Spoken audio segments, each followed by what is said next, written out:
இன்றைக்கி எங்கள் வீட்டு ஸ்டைல் முருங்கைக்கீரை இட்லி பொடி எப்படி பண்ணுறதுன்னு பார்க்கலாம்.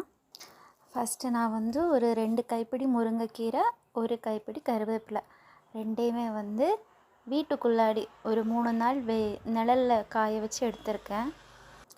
அதுக்கப்புறமா கடாயில் 1 கப்பு கடலைப்பருப்பு, இந்த ஒரு 2 நிமிஷத்துக்கு வறுத்துக்கோங்க. அதுக்கு கூட 1 கப்பு துவரம்பருப்பு, 1/2 கப்பு உளுந்தம்பருப்பு, இந்த 3ஐயும் நல்ல பொன்னிறமாக வறுத்து எடுத்து தனியாக வச்சுக்கலாம்.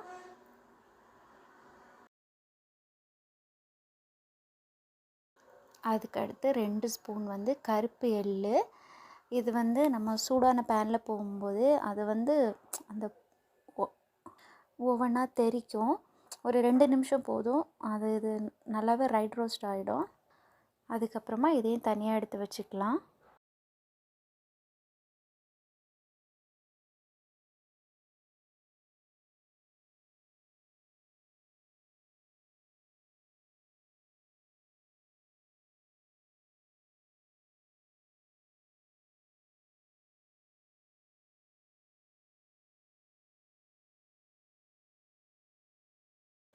அதுக்கப்புறமா ஒரு 2 ஸ்பூன் பொட்டுக்கடலை, அதுக்கு கூட 5 வரமிளகா, இந்த ரெண்டையும் ஒரு 2 செகண்ட் வறுத்துக்கலாம்.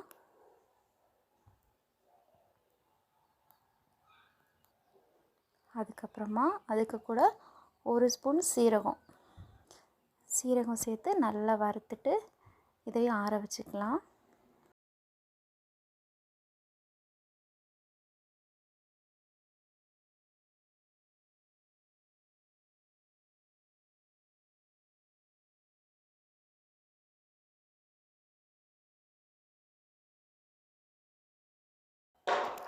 கடைசியாக நம்ம காய வச்சுருந்த முருங்கைக்கீரையும் கருவேப்பிலையும் ஒரு 2 நிமிஷம் வறுத்துக்கலாம். இது எப்படின்னா, நீங்கள் அந்த சூடான பேனில் போடும்போது இதோட அந்த பச்சை ஸ்மெல் வரும்.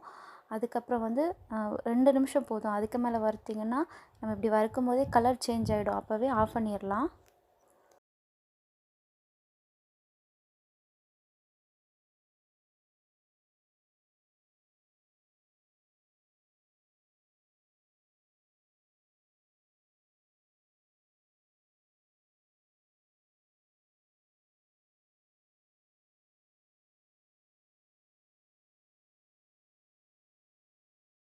நம்ம வறுத்து வச்சுருக்கிற எல்லாத்தையும் நல்லா ஆற வச்சிடலாம்.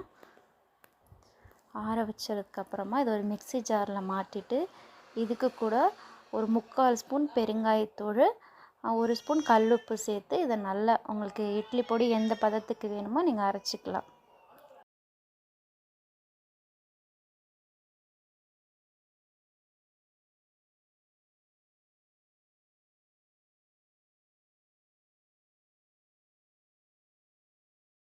அவ்வளோதாங்க, நம்மளோட முருங்கைக்கீரை இட்லி பொடி ரெடி ஆகிடுச்சு. நீங்கள் இதை ட்ரை பண்ணி பாருங்கள். ரொம்பவே நல்லாவும் இருக்கும், டேஸ்ட்டாகவும் இருக்கும். ஸோ நம்ம அடுத்த வீடியோவில் அடுத்த ரெசிபியோடு பார்க்கலாம்.